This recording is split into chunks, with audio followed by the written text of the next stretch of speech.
Ellos son dueños de tu vida, son dueños de tu familia, son dueños de tu salario, son dueños de todo lo que ellos decidan, ser dueños menos de lo que hay dentro de tu cabeza, tu voluntad y tu deseo de libertad.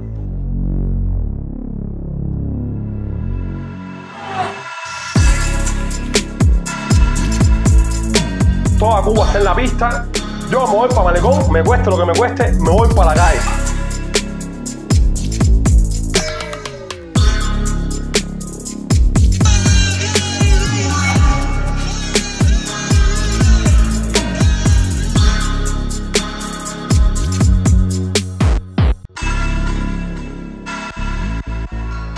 Únete al mayor evento de derechos humanos del mundo. Escribe por tus derechos. Actúa hoy mismo.